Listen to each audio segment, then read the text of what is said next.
sometimes it's not easy to understand why an artist is more valued than another. And it happens that an artist is rediscovered after centuries, like, for example, Caravaggio. I hope that this will be the case also for Guido Cagnacci. Now we have an occasion here in New York to know Cagnacci better, to appreciate him, to understand his peculiarity. At the end of October, at Frick Collection, opened an exhibit with one of his masterpieces, Repentant Magdalen. On December 2nd, here at the Institute, will arrive Dying Cleopatra from the Pinacoteca di Brera, and I can say actually a Cagnacci Renaissance, I hope, here in New York. So I asked Xavier Salomon, chief curator at Frick Collection, and the author of The Art of Guido Cagnacci, this is the book, the first monography published here in the US, and Claudio Strinati, art critic, curator among the others of the beautiful exhibition of Caravaggio, Le Scuderie del Quirinale, to explain better to us all the greatness and uniqueness of Guido Cagnacci. Enjoy.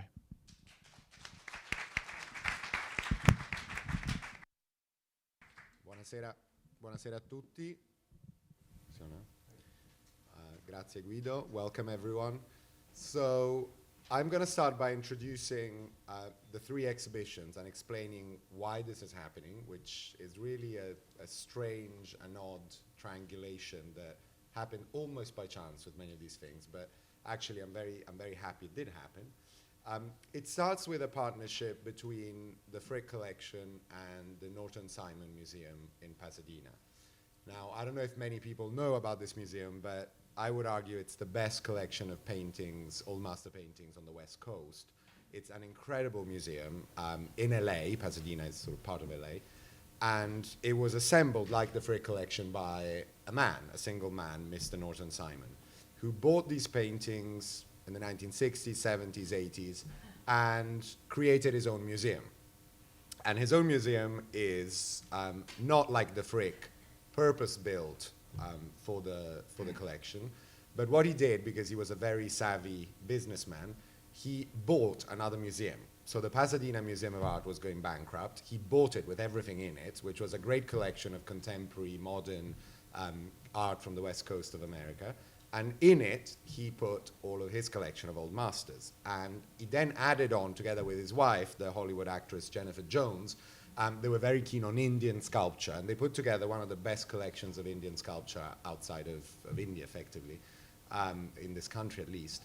And that collection is now open to the public. Now, the Norton Simon does not lend works of art, and the Frick Collection does not lend works of art, but both of us make exceptions, so it doesn't quite work that way. Everything at the Frick that was acquired after Mr. Frick died, after 1919, which is about a third of the collection, can travel legally. So we do lend works of art that were added to the collection beyond 1919. The Norton Simon doesn't lend anything in theory, but they started a partnership with us in 2008-9, where they decided to have reciprocal loans between the Frick and the Norton Simon. So in 2000, I think it was 8 or 9, we had 5 masterpieces from the Norton Simon, which included Zurbaran and Guercino and the great Bassano. And in exchange, we lent Ingres portrait to them. And then after that, there was a subsequent exchange. They sent a Van Gogh to the Frick. We sent a Memling. And most recently, we just sent them a Goya, the Duke of Osuna. And so it was our turn to borrow something from them. And so when I arrived as chief curator at the Frick, I was left with this great choice of what do you pick, a single work from the Norton Simon. And I could have picked Rembrandt, I could have picked Goya, I could have picked Degas or Manet or lots of fantastic things that they have. But I immediately decided to pick the picture behind me. And I did because of 2 reasons. One, it is the absolute masterpiece by this artist, by Cagnacci. And there are only 4 works by Cagnacci in this country in public collections. And this is by far a unique thing. So instead of getting a great Manet, or a great Degas, or a great Goya, or a great Rembrandt, which we're all very spoiled and used to here in New York, I thought, let's get something that doesn't exist in New York and that will introduce an artist to a broader public. I was supposed to do a booklet on this painting, and as I started working on this booklet, everyone I spoke to looked at me and said, who the hell are you talking about? Who is this Guido Cagnacci? And I suddenly realized, what am I doing? You know, how do I write a book about a single painting by an artist that no one's ever heard of? And I realized very quickly that there isn't anything in English on this artist. I mean, honestly, there isn't a single scholarly article on this artist. The only thing that exists in English on him is the great monograph by Pier Giorgio Pasini, who's the first and greatest Cagnacci scholar, who in 1986 published a great monograph on Cagnacci in Italian, but with parallel text in English, which is very useful. Now, this is a book from 1986 that's out of print. You can find it in libraries, but it's not easily accessible. So I decided to, you know, starting from the researches of Pasini, who has worked all of his life on Cagnacci, to do a book on Cagnacci in general. So this is the result, and the idea was to do something that was accessible to the public, that explained who this artist was to an Anglo-Saxon, English-American audience. I started with the idea that I wanted something that people could read on the subway, and I still haven't seen anyone reading it on the subway, but I'm hoping to do it. But that was the approach. It was, you know, it wasn't a very scholarly, you know, I don't care if a picture is done in 1635 or 36, you know, that's not the point. The point is to explain why this artist is so extraordinary, so bizarre, so unique, and extraordinary. So the picture, this great picture behind me, and we can talk about it later on, has arrived at the Frick in October. It's with us until January 22nd. But then we've managed to organize, which is fantastic, for this other great picture, the Death of Cleopatra, from the Pinacoteca di Brera, to come here at the Cultural Institute for a month and a half, more or less, from December 2nd to January. And it will be great to have this only a few blocks away from the Frick. And around the same time, this year, the Met in New York, the Metropolitan Museum, has bought their first and only work by Cagnacci, which is another Death of Cleopatra. So this is now part of the permanent collection at the Met. And so between December and January, there is this sort of incredible triangle on the Upper East Side of Manhattan, where you can go on a Cagnacci treasure hunt between the Cultural Institute, the Frick, and the Met. And I hope this will, you know, I'm not trying to prove that Cagnacci is the greatest artist ever. That's not the point. But I'm trying to get people to recognize the name, to recognize his paintings, and to understand how great he is and how extraordinary he is within the landscape of Italian 17th century art in particular. And I think also through the book, and we'll talk about this, also promote in some way the region he came from, the region of Romagna. And I'm assuming everyone here knows where Romagna is, but if you don't, it's in northeastern Italy between the Apennine Mountains and the Adriatic coast.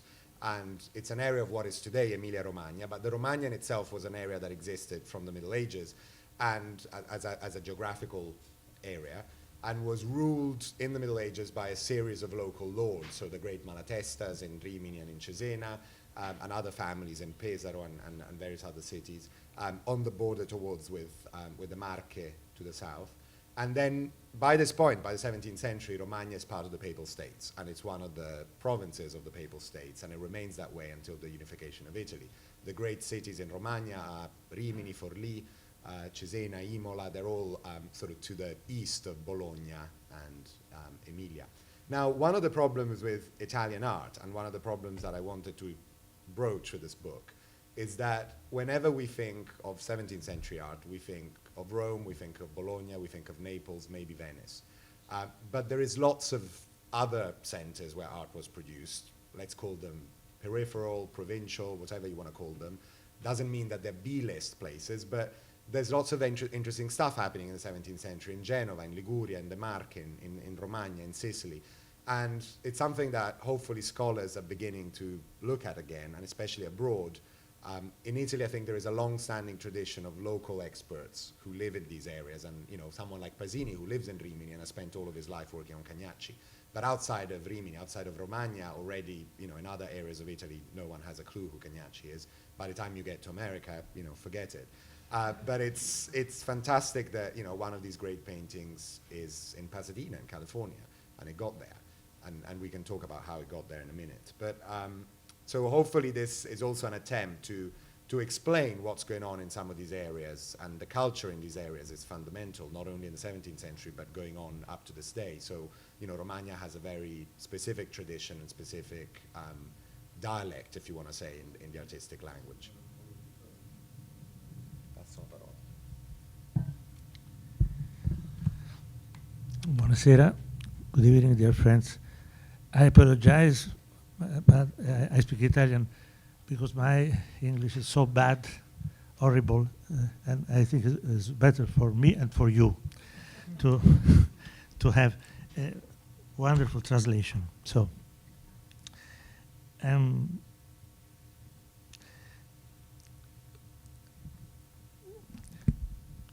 Guido Cagnacci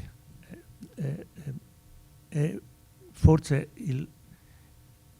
il pittore, l'artista più strano di tutta la storia dell'arte italiana, perché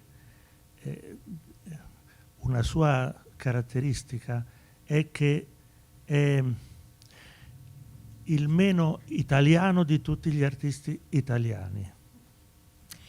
Guido Cagnacci is possibly the painter, the artist, which is the strangest in the entire history of Italian art, because when his main characteristic is that he is the least Italian among Italian artists. Se noi leggiamo questo libro di Xavier Salomon, che dico io, non lo può dire lui, è un vero capolavoro di storia dell'arte, noi capiamo perfettamente questo fatto perché Xavier ha studiato perfettamente tutta la storia di questo personaggio molto particolare e leggendo quello che lui scrive possiamo fare alcune interpretazioni, ecco, interessanti.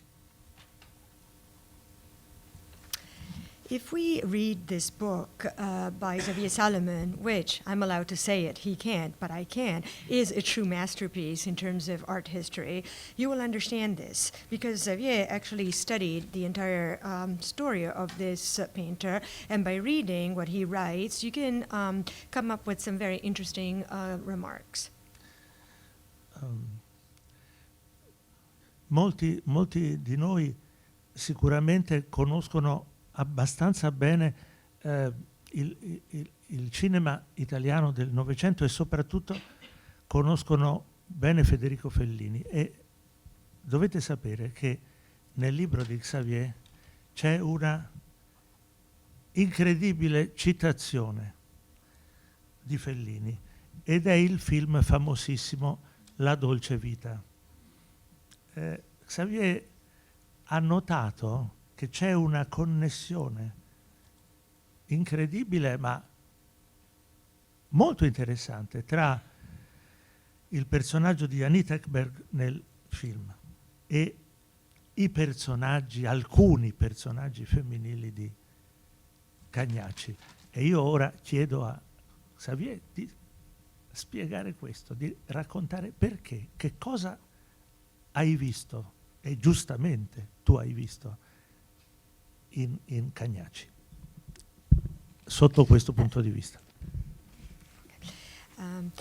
Many of you here will certainly be familiar with Italian cinema from the 20th century, and in particular with Fellini.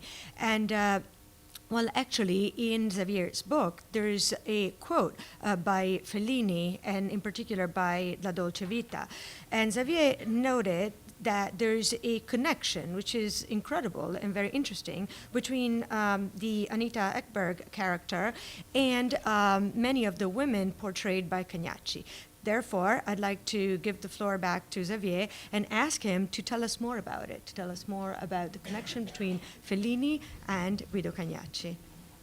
So this is something that I totally made up, basically, but it's, but I think it works. So let me explain it. I'll try and explain it. When I was working on this book, and thank you, Claudio, for being so nice about my book. So much of the research for the book was laid out by people like Pasini and people like Daniele Benati, who had worked on Cagnacci for many years in Italy, and they published many of the documents and many of those things. So I decided to go over a summer to Romagna and actually travel around all the various places where there are great works by Cagnacci, and many of his works are still in these little churches all over Romagna. So Monte Gridolfo, Saludeccio, Sant'Arcangelo di Romagna, all these little towns. And I'm going to promote something else because I'm actually lecturing on this on November 30th at the Frick. There's going to be a free lecture in the evening, which is called Travels with Cagnacci, and it will be exactly about this idea of traveling in the footsteps of Cagnacci in Romagna.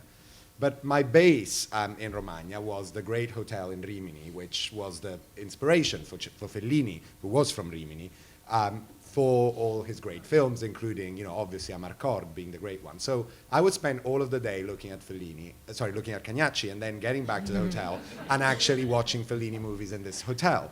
And something happened at one point, and I suddenly realized that there are so many sort of similarities, not obvious similarities, but similarities, you know, especially in terms of representing these incredibly sexual, female, passionate figures.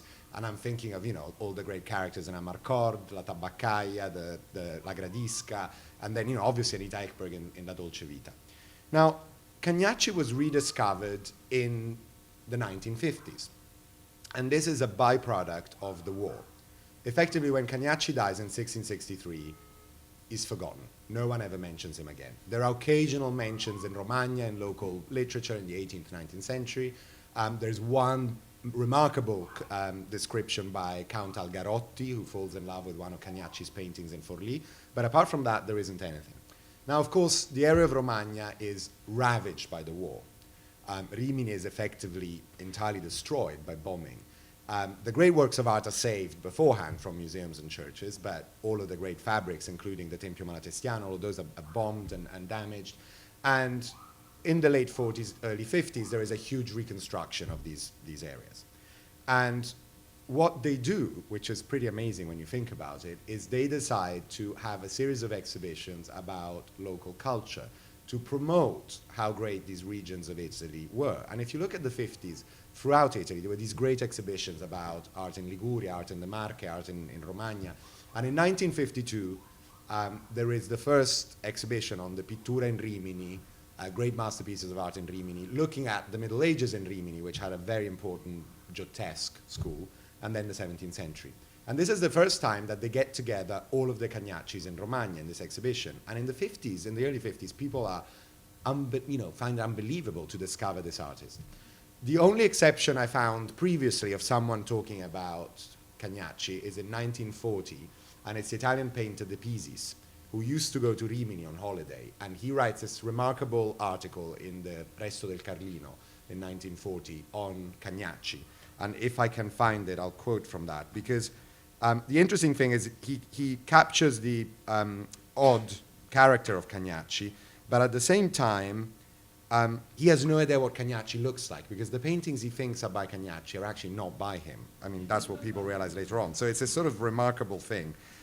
If I can find it, bear with me a second. It's worth reading. So De Pisis talks about the parallel between the oddness of Cagnacci and his own oddness as a man on holiday in Rimini. And he says, this painter, Cagnacci, with the powerful body, must have been a rather original character, surely a food connoisseur and a refined drinker, rather careless in his manner of dressing, and he always had with him, disguised as a servant boy, a beautiful girl, which was one of the ideas that comes up in the literature for a long time. And Zanotti recounts, from her he modeled all the women he painted. It seems also that according to certain gossip that passes through the mouths of uncouth people, he was not very esteemed, as Costa tells us.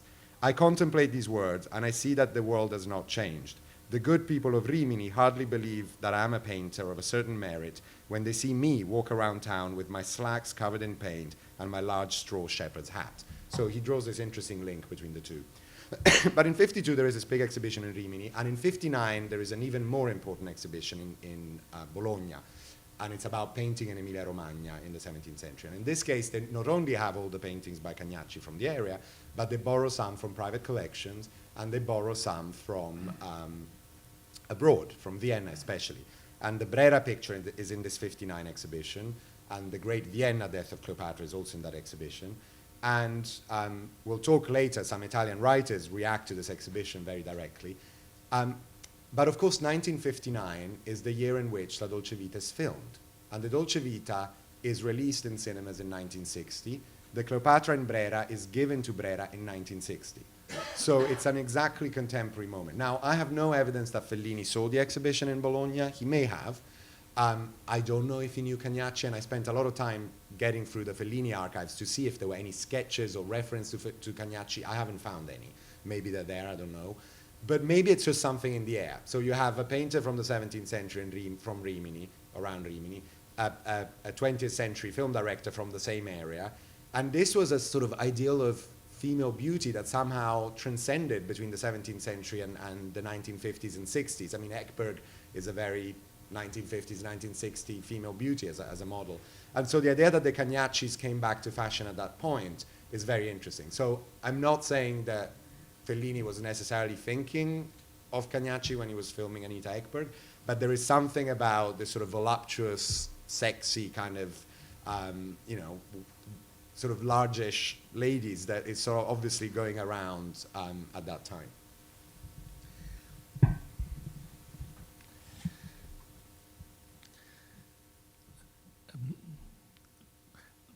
Questa citazione della Dolce Vita,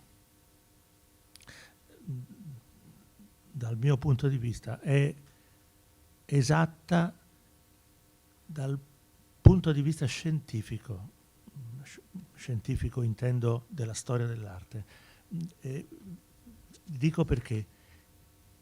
Che vuol dire Dolce Vita? Questo titolo è molto famoso, proprio in italiano. Ma che cosa vuol dire Dolce Vita? Vuol dire sweet life? Se vogliamo fare una ovvia traduzione. No. Dolce Vita vuol dire un'altra cosa e vuol dire esattamente quello che ha fatto Cagnacci nella sua pittura. In realtà l'argomento della pittura di Cagnacci per tutta la sua vita è stato veramente la dolce vita. Adesso cerchiamo di capire perché.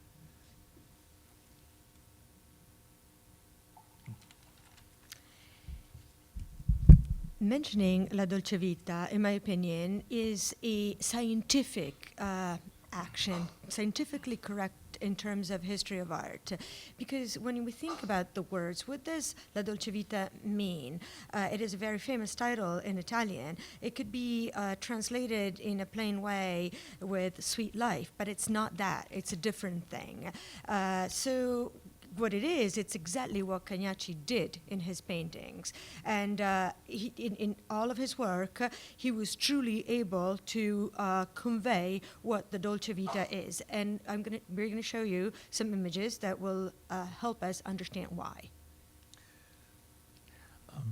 Effettivamente, come ha spiegato perfettamente Xavier, Federico Fellini è un artista italiano del Novecento che è veramente collegato a un ideale dell'arte italiana e non solo italiana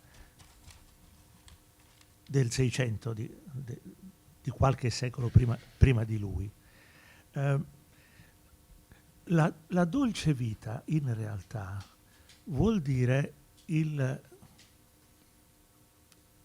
desiderio di vivere soltanto con il desiderio della bellezza e dell'amore, e dell'amore non propriamente spirituale, ma veramente fisico, carnale. Questo vuol dire la dolce vita.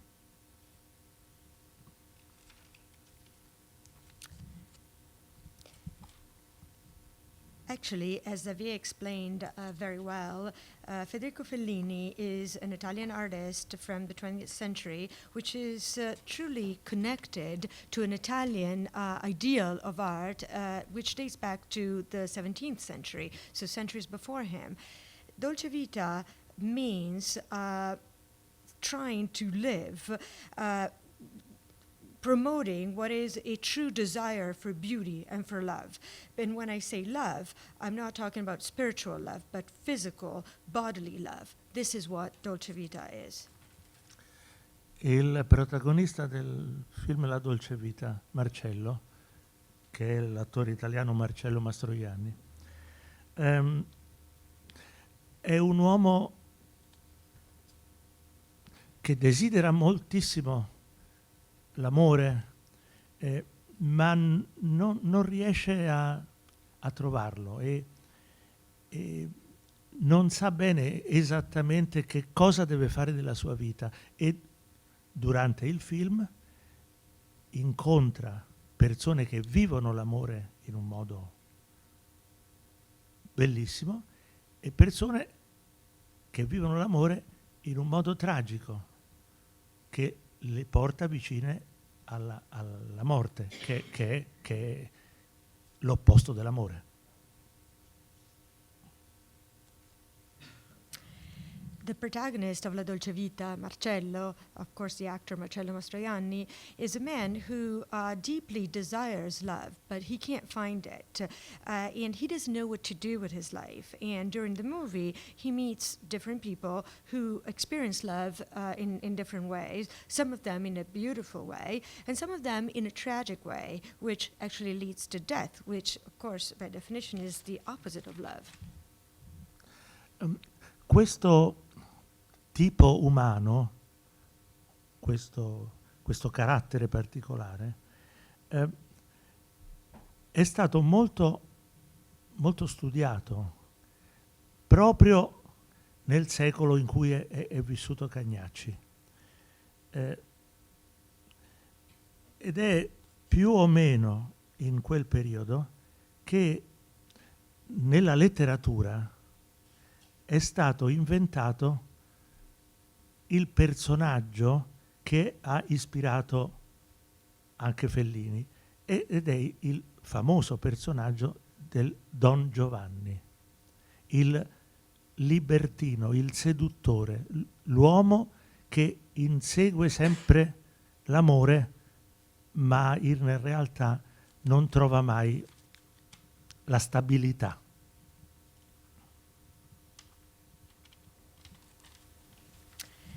This human type, this particular character type, has been studied very widely, especially during Cagnacci's century. And it is more or less in that time period that in literature, a type of character, which is the inspiration for Fellini, was invented. And I'm referring to the Don Giovanni, the Don Juan, the seducer, serial seducer, who keeps following or chasing love, but never finds stability in it. Adesso io chiedo a Xavier di raccontarci alcuni episodi della vita di Cagnacci, che lui ha studiato molto bene con i documenti antichi, e noi capiremo che Cagnacci era in realtà un vero Don Giovanni e in un certo senso assomiglia molto al personaggio di Marcello nella Dolce Vita. Ora questo lo racconterà Xavier. And now I will ask Xavier to tell us about some episodes in Cagnacci's real life, because he studied Cagnacci's life in depth, basing his research on actual documents from the time. And therefore will understand very well how Cagnacci was indeed a true Don Giovanni, whose life had looked a lot like Marcello's life in La Dolce Vita. So it's true. I mean, we don't know a lot about Cagnacci, and we have to think that when we reconstruct the lives of these 17th century artists, is often through, a few documents. So, we have a few contracts and documents to do with works of art he produced, so we can date certain things, certain works of art, what he does for the cathedral in Forlì, certain other altarpieces and things like that. We have a few documents while he lives in Venice in the 1650s. But most of what we know about him is through criminal records and various notaries' documents. And the first interesting event, which is something that becomes quite famous in the life of Cagnacci, happens in 1628, and at that point he's 27 years old. He's living in Rimini, and he falls in love with a rich aristocratic widow, a woman called Teodora Arianna Stivivi, who was from a big family in Rimini, who was very wealthy herself, and she had married another aristocrat of the city of Rimini called Battaglino Battaglini. And they had 3 kids together, 2 boys and a girl. And in 1625, Battaglino dies, followed around the same time by the death of both of their sons. And of course, what happens in this case is that Teodora inherits all of his money, plus all of her money, of her dowry, and she becomes a very wealthy and free, effectively, woman with this one daughter, and starts having an affair with Cagnacci. Now, of course, her family and her dead husband's family were all but happy at the idea that she was carrying on with a penniless young painter. And the two made a solemn promise to marry each other in front of witnesses, and then eloped. They ran off. So Teodora left the family home, the family palace at night, dressed up as a man, with her servant Filomena and her daughter, and they took refuge in Cagnacci's house with his mother to begin with, and they stayed there for 2 nights in Rimini. And then Cagnacci runs off to Sant'Arcangelo, his birthplace, to get horses so that the two can then run out of the Papal States. Of course, at this point, her family, her husband's family are searching for her, and the person that ends up reporting them to the bishop and eventually the police is Cagnacci's own father, who is so worried that his son is going to get caught that he actually brings him to the police, which is sort of amazing. And this then goes on into a very difficult, obviously, relationship between Cagnacci and his father, which is witnessed by subsequent documents. And so he takes refuge in a church and then runs away from Rimini, and for many years he's not to be seen near Rimini. She gets, she's captured, she's arrested, and she's first locked up in a convent for repentant prostitutes, and then forced to marry a very distant cousin in 1632. But by 1632, Cagnacci is still legally demanding her money, her dowry, because he claims that they had made a solemn promise of getting married to each other, and therefore it was illegal for her family to force her to marry someone else. But of course, as far as we know, he loses, this never happens. She then has a new life with this new family, and as far as we know, that's it between her and Cagnacci. A few years later, in 1636, there's another mysterious document where a woman called Giovanna, who is the daughter of a stonemason in Serravalle called Sebastiano, leaves all of her money to Cagnacci for no reason. I mean, we have no idea why.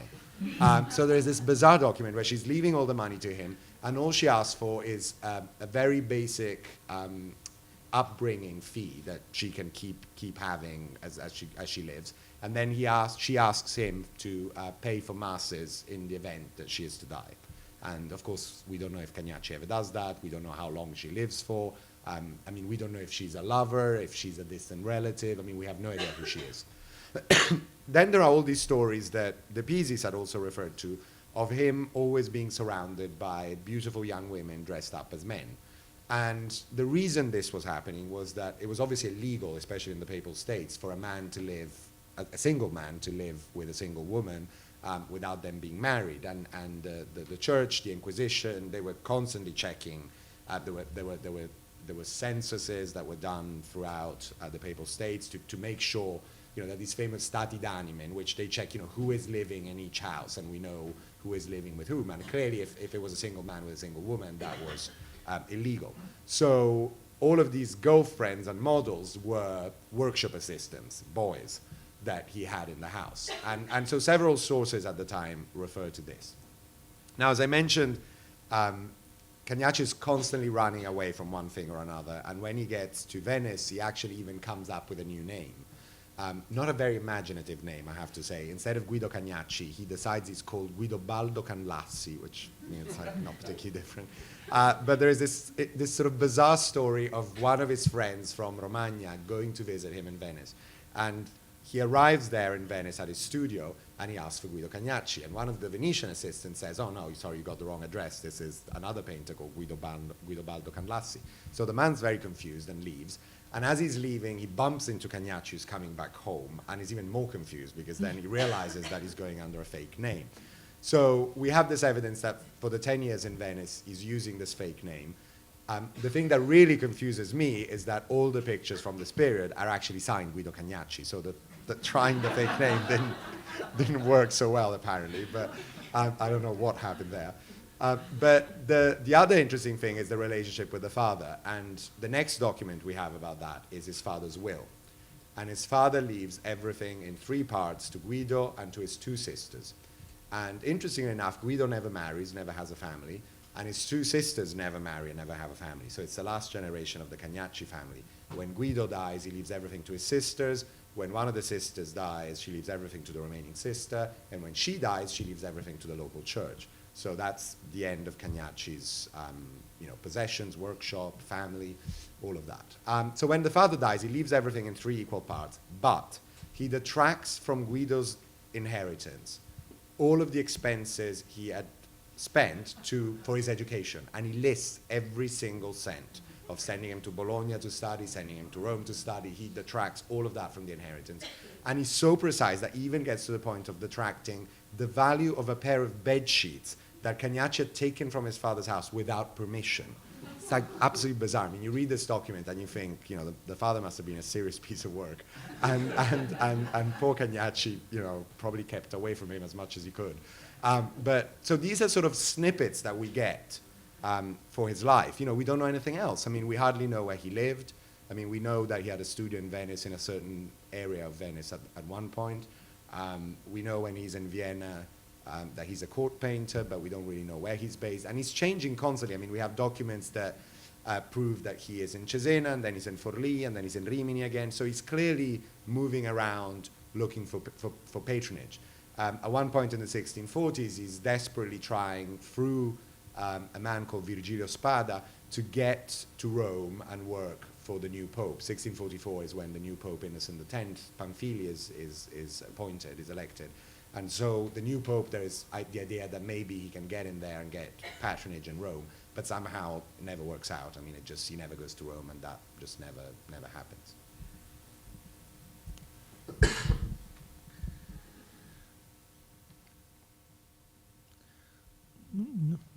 Circa 100 anni dopo gli avvenimenti che Xavier ha raccontato, alla corte di Vienna, dove Cagnacci aveva lavorato negli ultimi anni della sua vita,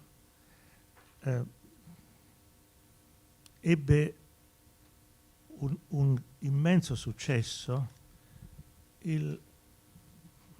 quello che è stato forse il più grande compositore, musicista di tutti i tempi, Mozart.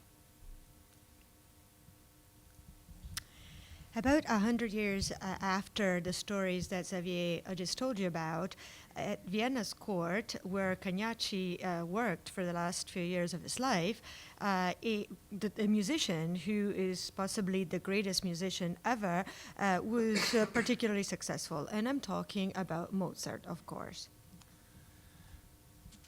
Come sapete, Mozart compose molte opere, ma 3 soprattutto sembrano esattamente il racconto della vita e della mentalità di Cagnacci, e sono Le nozze di Figaro, Così fan tutte e Don Giovanni. Ecco, proprio Don Giovanni, che in qualche modo fu consacrato da Mozart come il personaggio più rappresentativo di questo mondo che era cominciato al tempo di Cagnacci e finiva al tempo suo, al tempo di Mozart, con la rivoluzione francese, che avrebbe cambiato tutto.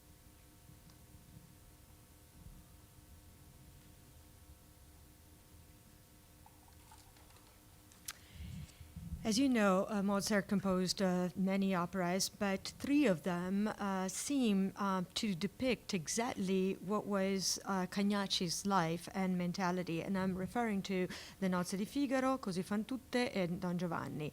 Indeed, Don Giovanni was described by Mozart in a way which seems to represent exactly this character type, which started with Cagnacci's life and went on for a long time, and then ended at Mozart's times with the French Revolution, which was destined to truly change everything. I testi, i libretti d'opera, come noi diciamo, di queste 3 opere di Mozart sono in italiano, come tutti sanno, e sono stati scritti da un italiano, Lorenzo da Ponte, la cui vita ha molti punti di somiglianza con quella di Cagnacci. Un uomo di grandissima sensibilità, di grandissimo amore per l'arte e profondamente tormentato e assillato dalle delusioni che una vita come quella del libertino porta con sé, naturalmente. E anche se noi abbiamo pochi documenti, come ha spiegato ora perfettamente Xavier su Cagnacci, possiamo comunque essere certi che la sua vita deve essere stata molto tormentata e difficile.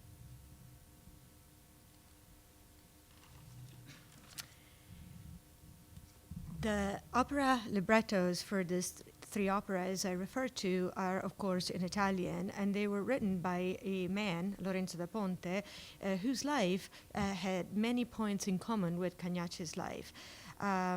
He was definitely a man with a great level of sensitivity and a great love for art, who was also tormented at the same time by the disappointments which are a consequence of the life of a serial seductor.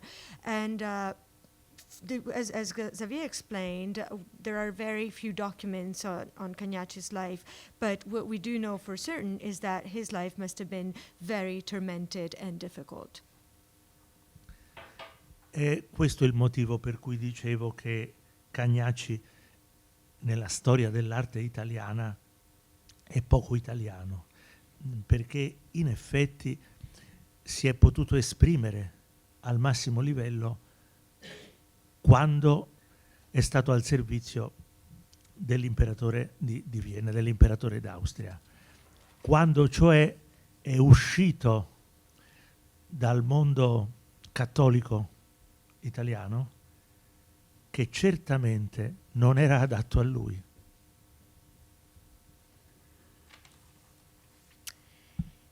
The reason why I said that Cagnacci is a very distinctive figure in the history of Italian art, and he is not very Italian as such, is that he was able to express himself at the highest level only when he left Italy and when he was at the service of the Emperor of Austria. So he had to actually to leave behind the Italian Catholic world to be able to really express himself. E questo forse è il motivo per cui Cagnacci è stato subito dimenticato. Ha già spiegato bene Xavier come Cagnacci è un grandissimo artista, e questo si capisce, basta avere un po' di sensibilità per l'arte, ma è stato ignorato, completamente ignorato, perché non ha avuto successori, è rimasto isolato in se stesso. Però il lavoro che ha fatto alla corte di Vienna è importante veramente, è un grande momento della storia dell'arte universale, e adesso io chiederò a Xavier di spiegarcelo un po' meglio. And this is also the reason why he was immediately forgotten. As Xavier explained, he was definitely a great artist. You don't need much to understand that. As long as you have a little sensitivity for art, you'll figure that out. But he was completely ignored because he didn't really have any successors. He remained in an isolation condition, sort of closed in himself. Having said that, the work he did in Vienna was extremely important, and it really places him among the greatest artists ever. And I'd like for Xavier to tell us more about that. È interessante un piccolo dettaglio che può essere spiegato. Come abbiamo detto, sono pochi gli autori antichi, gli scrittori antichi che parlano di Cagnacci. Ma è interessante notare che alcuni scrittori antichi hanno detto che Cagnacci era un ignorante, cioè era un uomo completamente privo di cultura, ma vedendo le sue opere questo sembra incredibile. Eppure anche su questo una spiegazione ci deve essere. E io vorrei chiedere ora a Xavier di spiegarci il quadro che sto vedendo, il quadro di Pasadena, che effettivamente è un'opera molto interessante.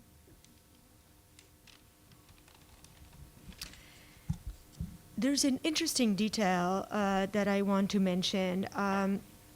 As Xavier said, very few writers or scholars of Cagnacci's time actually talk about Cagnacci, but those few who do refer to him by saying that he was an ignorant man. He was a man with no culture, which seems impossible and not believable if we just look at his work.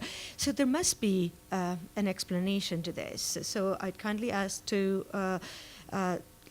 Xavier to talk about this and to explain how this could be by referring to the painting that was up, which is the Pasadena painting.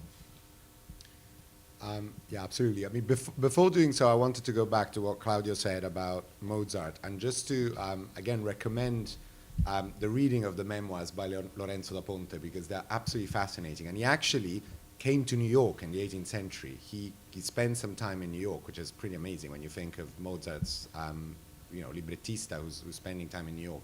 And his memoirs have been published in English by the New York Review of Books, so you can get hold of a paperback that's very well done that has them. Anyway, back to Cagnacci.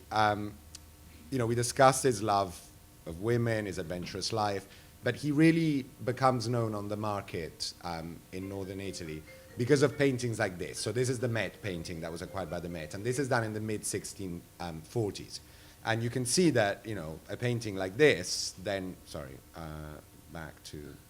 stuck on the slide. Back to the Cleopatra at Brera, it's not very far from this. I mean, single figures, half-length figures of beautiful women.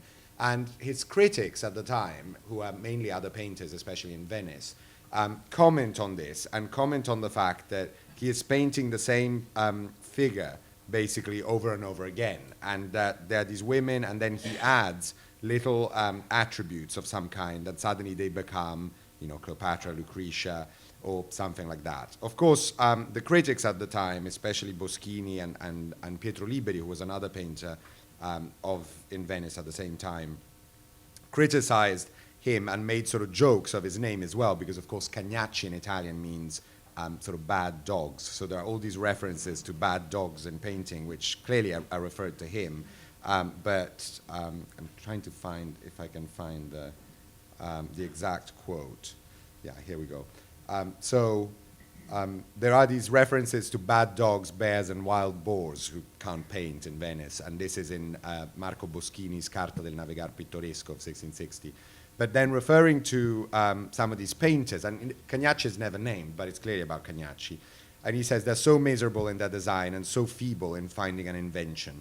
For example, he, Cagnacci, will paint in a polished manner a half figure of a nude Susanna, By adding 2 doves, he will transform her in the fine-looking goddess of beauty. And because she seems to him to be sweet and good, by adding one of those flowers which with a blow of the breath vanishes, among them he consoles and nourishes himself by saying, now she's human life. And if by chance he feels like transforming her in some other figure, he carefully and judiciously paints a vase in her hand, and she becomes Mary Magdalene. So there is this idea that it's all an excuse to paint beautiful naked women. And in fact, for many of these pictures, there are several versions of each picture, 5, 6 versions, which is clear that he was churning them out almost in a sort of industrial production for the local aristocracy. But by the time he gets to Venice, he needs to prove himself. And he clearly, his 2 great enemies are Boschini, the critic, and Liberi, the painter. And at one point, he writes to one of his pupils, referring to Boschini's book, La Carta del Navigar Pittoresco, as a paper to wrap fish in the market. So the book should be used to wrap fish rather than to be read. He calls it un libro di sardelloni. And when he gets to Vienna, he needs to prove himself. And what happens is the big break comes in 1658. Let me get to the right image.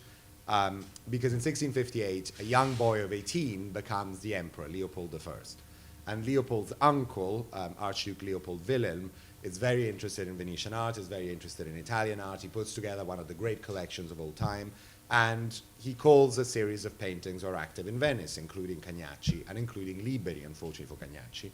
So they're all there working at the imperial court and clearly hating each other still. And we know when this picture, the large Repentant Magdalen, is painted because in 1660-61, he writes to his pupil, Francesco Gionima, who's in Venice. And clearly, I think Cagnacci went to Vienna looking for imperial patronage as a temporary thing, longing to go back to Venice. But he never does. He stays in Vienna for 5 years and dies there.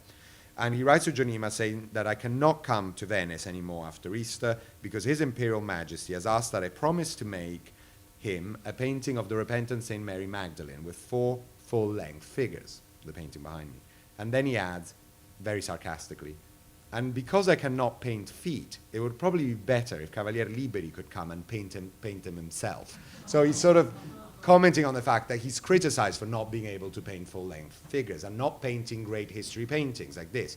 If you think he's been in Venice for 10 years and all he's produced are these beautiful half-length of naked women. So here he is at the imperial court and he has to prove himself. And this is one of the most ambitious paintings he ever does. And it's done, we assume, for the emperor around that time. What happens is Cagnacci dies in 1663 in Vienna. At that point, he's 62 years old. We don't know what happens to him. We don't know what he dies of. The news arrives in Rimini that he's dead. All we know is that he's buried in the Augustinerkirche, which is the court church attached to the Hofburg. So it's clearly an important place to be buried, and he was seen in some way by Leopold as a court artist, so he's buried there, which of course is the great church in Vienna that has the fantastic Canova monument to the Archduchess, which we don't know where Cagnacci is buried in that church, but he is there somewhere. So, I mean, he doesn't get a Canova monument, but the fact that he doesn't even get an inscription goes to show that after his death, he's basically almost forgotten, well, completely forgotten.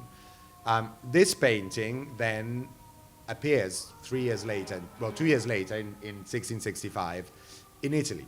So somehow it gets from Vienna to Italy and it appears in the collections of Carlo II Gonzaga, the Duke of Mantova, in his villa of La Favorita, which is outside of Mantova. It's a fantastic building, unfortunately in ruins, in private hands, and they're restoring it slowly, but it's basically the shell of this great, never finished villa.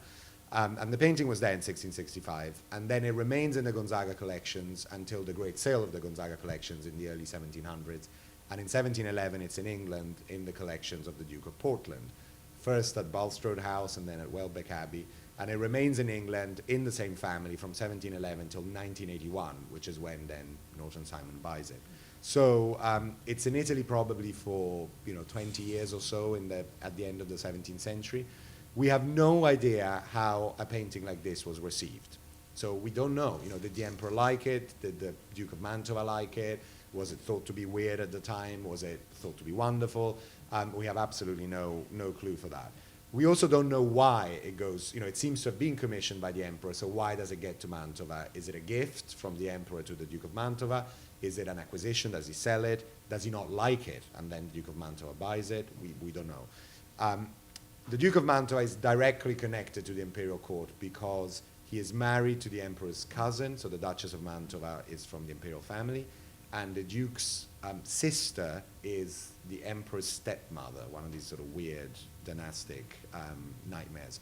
But they clearly are related both ways. So there were links there, and so how this gets from Vienna to Mantova, we do not know, but it's there, it gets there.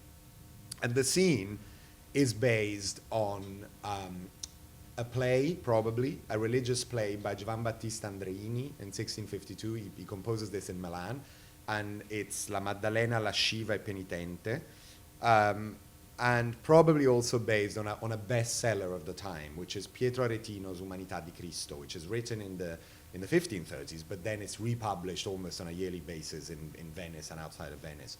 And when you look at the scene and you think of the conversion of the Magdalene, or you think of the Magdalene, we all know who the Magdalene is, and it's a great biblical figure. But in fact, it's a figure that almost does not appear in the Bible. It's all made up in the Middle Ages. And if you go back to the Gospels, you realize that the Magdalene is actually probably 4 or 5 different women in the Gospels that are all conflated into one later on. So the first one is a woman who is nameless. She's never mentioned in the Gospels by name. And she appears at a supper that Christ attends, either in the house of Simon the Pharisee, or the house of a leper, or the house of Lazarus. There are sort of the different Gospels don't agree on the address of the house, but the same event is recounted, and it's a woman who had sinned much. I mean, we don't know what her sins were, but we assume a prostitute, a courtesan, who appears at the dinner and kneels at Christ's feet, washes his feet with her tears, anoints them with the precious oil, and then dries them with her hair. So that's number one. Then there are the three Marys who are at the time of the crucifixion on Golgotha, and who then go to the tomb when Christ, at the time of the resurrection. And one of these Marys is supposed to be Mary Magdalene. There are references to a Mary of Magdala, whoever that is. And then there are references to Lazarus, who Christ resurrects, and his two sisters, Martha and Mary. So all of these figures become the Magdalene as we think of her.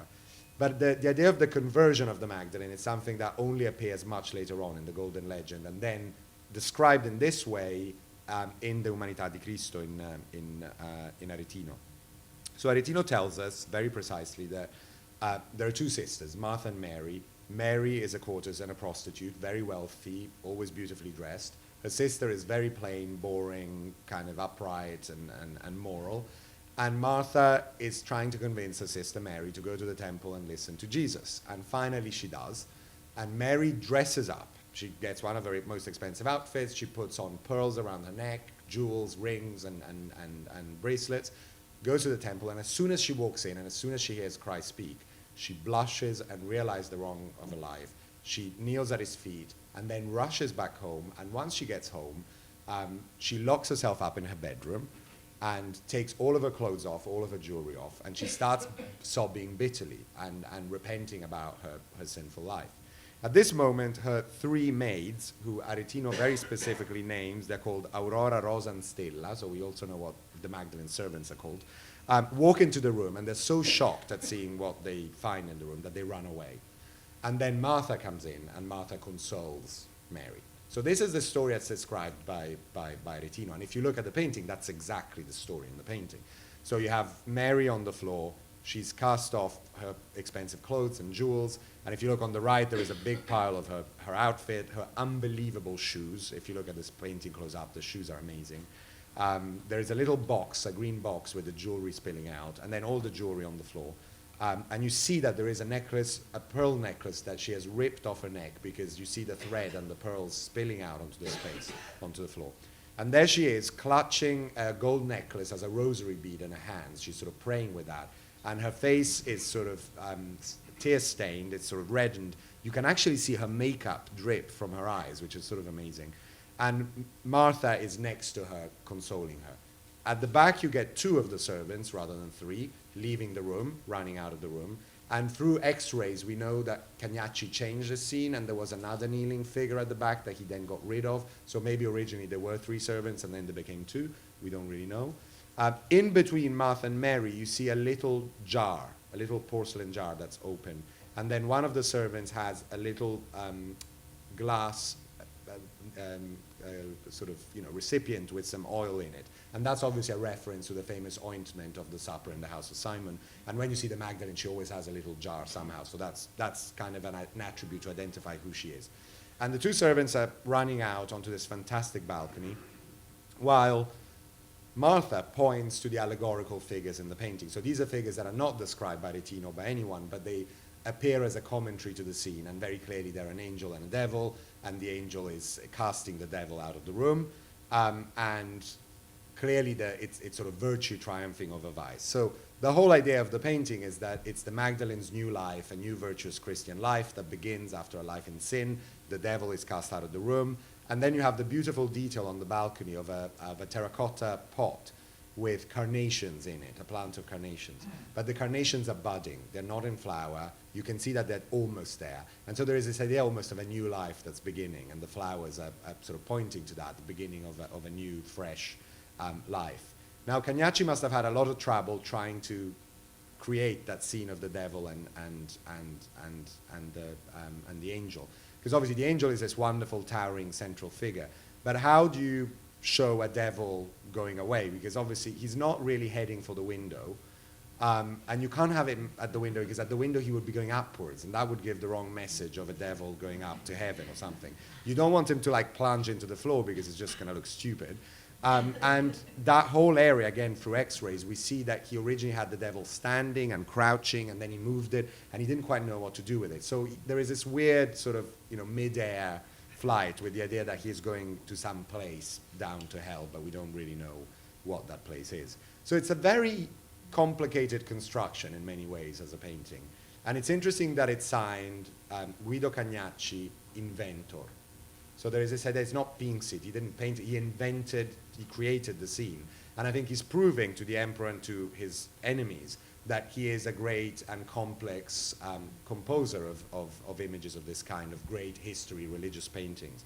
And in fact, the scene is so directly related to this play by Andreini and the text by Retino that we know exactly what that moment is.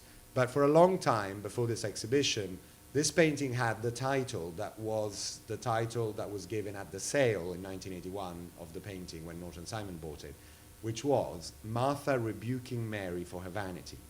And when I borrowed the picture and was writing the book, I called my colleagues at the Norton Simon and I said, you realize you have a totally wrong title, because Martha is not rebuking Mary in any way. I mean, by this point, Mary has converted. Martha is supporting her, is helping her out. She's not telling her off. She's pointing to virtue as a great accomplishment. I don't know who came up with that title originally, but it makes no sense. And when Cagnacci refers to the painting in the letter, he refers to it as Repentant Mary Magdalene, una Maria Maddalena pentita. So I said, the title is really a Repentant Magdalene, it's not Martha Rebuking Mary. So the Norton Simon did change the title, and so it now has a new title, whatever that is. But so it just goes to show that some of these scenes are also misinterpreted with time by the scholars and by posterity.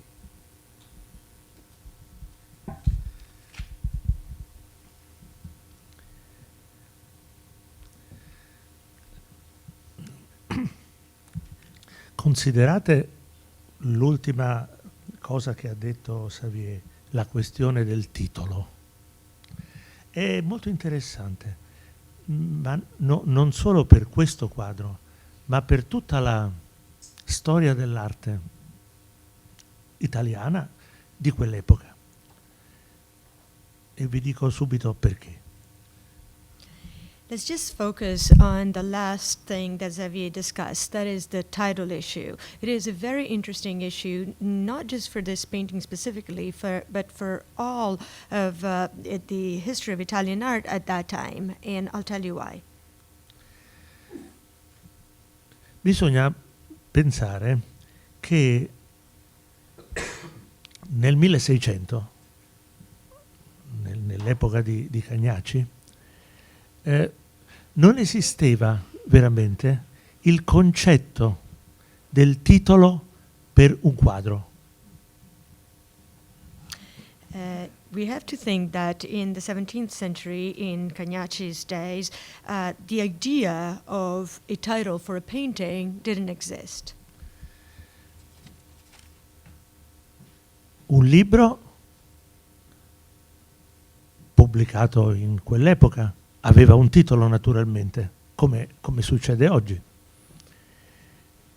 Ma i quadri non avevano un titolo. In realtà, quando un pittore dipingeva un'opera, diceva che cosa significa, che cosa rappresenta, ma non dava un titolo, così come è poi accaduto nell'Ottocento. Anzi, per essere esatti, dalla fine del 1700 fino a oggi.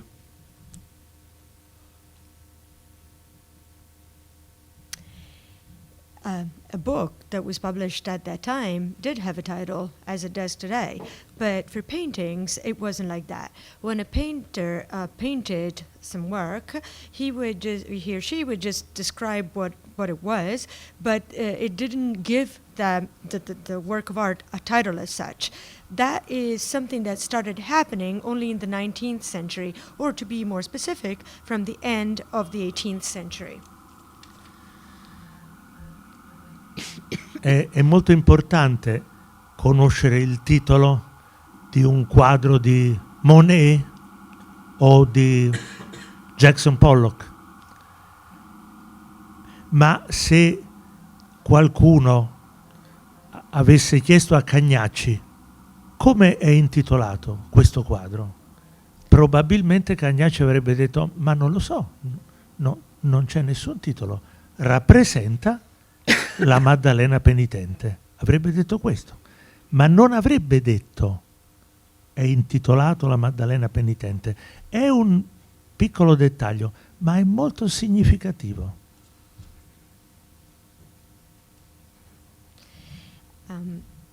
It is very important to know the title of a work by Monet or by Jackson Pollock, but if somebody were to ask Cagnacci at the time he was alive, what is the title of this work, he would have said most likely, I don't know, there's no title. I can tell you that it depicts a repentant Magdalene, but it wasn't a title as such. It is a small detail, but it's very significant. Abbiamo sentito la spiegazione che Xavier ci ha dato del quadro ed è una spiegazione perfetta. Però non c'è dubbio che il punto fondamentale della storia, cioè la Maddalena è pentita per i suoi peccati, si vede e non si vede nel quadro, perché a dire la verità, chi guarda quella donna sdraiata per terra che sta conversando con un'altra donna non ha così chiara l'impressione che la donna sia pentita.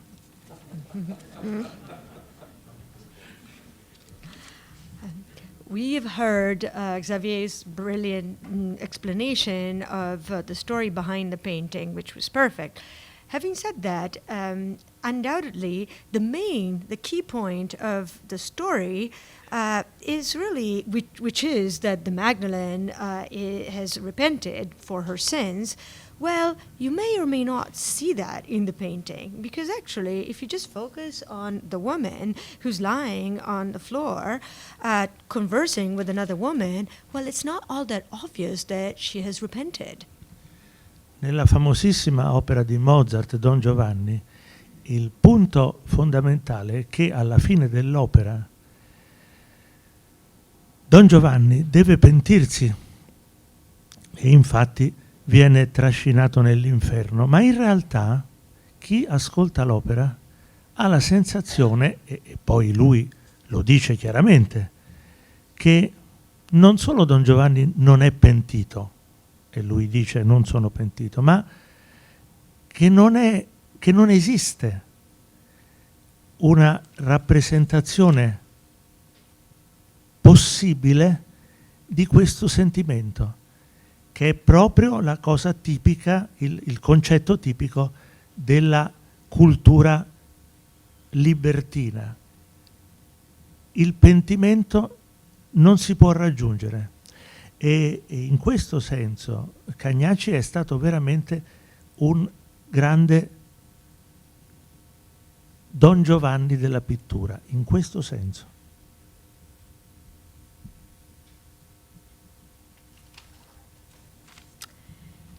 In Mozart's famous Don Giovanni, the main point at the end of the opera is that Don Giovanni is supposed to repent. He's dragged to hell. However, when you listen to the opera, you have a clear feeling that he has not repented at all, and he actually says it straight out. He says it, and you understand that there isn't an option to actually express this feeling of repentment. And this is a very distinctive concept of libertine culture of that time. And the idea is that repentment is not something that can be reached. In this sense, Cagnacci is indeed a true Don Giovanni of painting.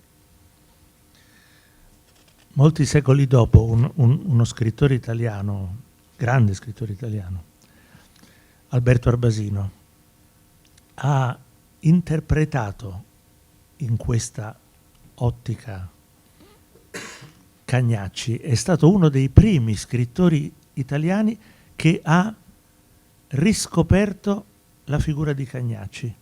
E Xavier ha tradotto in modo magnifico il testo in cui Arbasino nel 1963 racconta il suo incontro con Guido Cagnacci e in particolare con un'opera di Guido Cagnacci. Ora Xavier ci leggerà questo e commenterà questo testo. Many centuries after that, a great Italian writer, Alberto Arbasino, was the first to actually interpret Cagnacci in this direction, under this light. He was actually one of the very first Italian writers to rediscover Cagnacci as such.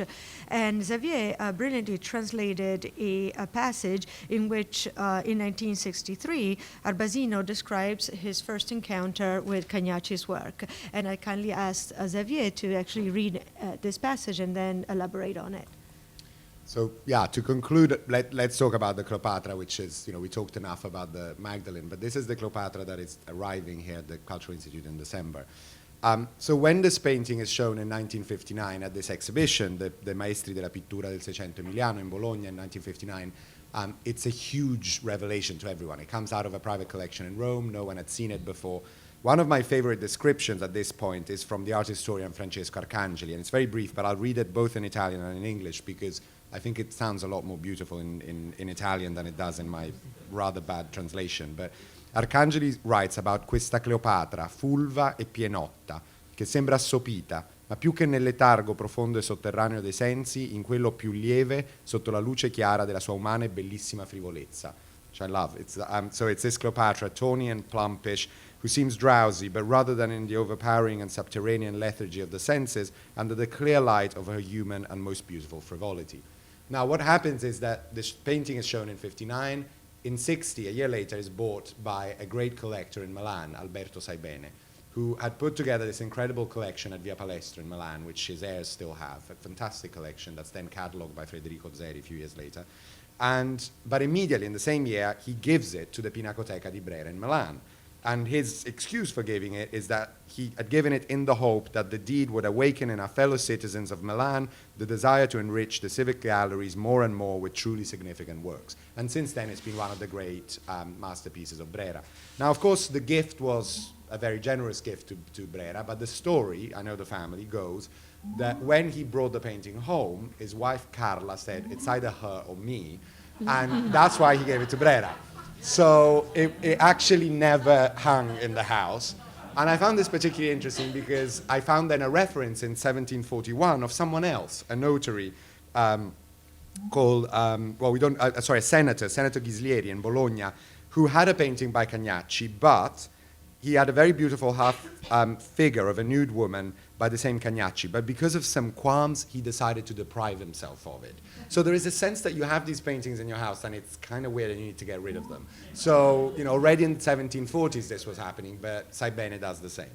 So this is one of the two paintings that Arbasino talks about in Fratelli d'Italia. And Fratelli d'Italia is published in 63. Arbasino went to the 59 exhibition, so we don't know if Fellini did, but Arbasino did. And Fratelli d'Italia is this incredible, epic, you know, 1,000-page long novel. I mean, it's not even a novel. It's just a kind of, I don't know how to describe it. It's a sort of stream of consciousness about traveling in Italy, about people he knows, he meets, works of art, which he published in 63, and then it was republished in a much extended version and slightly changed version in 76 and in 93. So my quote is from the final one, the 93 version, but it slightly changes in the different versions. And he's actually not simply talking about this picture, but he's also talking about another Death of Cleopatra in Vienna, which was also in the show. Both of them were there, which unfortunately I don't have a slide of. I should have brought it with me. But it's the same figure surrounded by other women. So he clearly is referring probably to the Vienna picture rather than the Milan one. So again, what I will do is I'll read it in Italian and then I'll read it in English. I'm glad I don't see anyone under 18 here because it's rather racy, sorry. But it's sort of very beautiful and gives a very interesting sense of how this picture, again, was read in the 50s and 60s. And I can guarantee that Arbasino has not been translated in English. And for me to translate this passage into English took me days. It was a nightmare. I mean, it was an absolute nightmare because it's so beautifully poetic in Italian and the words are so carefully chosen that when you translate it into English, it makes no sense. So trying to, and there's a lot of also double meanings and words that are similar to each other. The musical rhythm of it is very beautiful. In English, it's not quite the same. So I'll read it in Italian first, and then I'll read it in English. And he's talking about visiting the Bologna show in 59. Ma davanti ai Cagnacci porcelli, che si faccia pure i maleducati, questo è talmente ante da una clientela vogliosa di tette turgide da salumiera e di seggioloni da notaio già finto 500, che abolisce guarnizioni e contorni e fa il vuoto intorno a questi capezzoli importanti su una pelle piena di salute al burro, a queste borchie sopra la pelle rossa appena tirata dal tappezziere. Ma che paesaggi, ma che suppellettili, al concreto, al sodo, uno sturbo in studio, non era mai successo.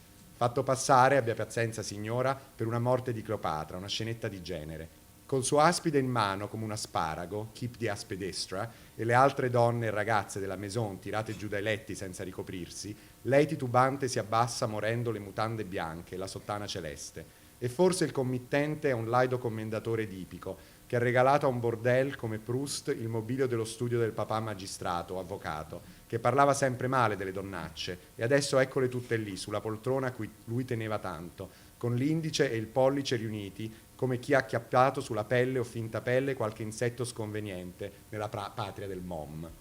So in English, which I'd say it's not quite the same, but in front of the piggy Cagnaccis, let us be ill-behaved.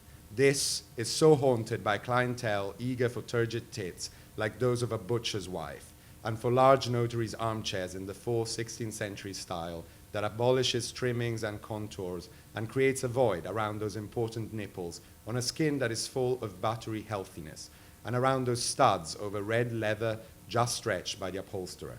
Forget about landscapes, forget about furnishings, to the substance, to the point. A fainting fit in the studio. It had never happened before. Made to look like, be patient, madam, like a Death of Cleopatra, a little Jeune Racine, with her asp in her hand looking like an asparagus, keep the aspidistra, and the other women and girls of the maison thrown from the beds without being able to dress, she hesitantly lowers dying her white underwear and cerulean skirt. And maybe the patron is a repulsive commendatore with an Oedipus complex who has given to a brothel like Proust the furniture of his father's office, a judge or a lawyer who always spoke ill of those hussies. And now there they are all, on the armchair that he was so fond of, with the index finger and the thumb joined, like someone who has caught on the skin or on the foreleather a small improper insect in the native land of Mond. After such a beautiful conversation, I think the only thing we can do is to go to Free Collection and look at Cagnacci, and I wait for you all on 2nd of December for our exhibit of the Dying Cleopatra. Thank you.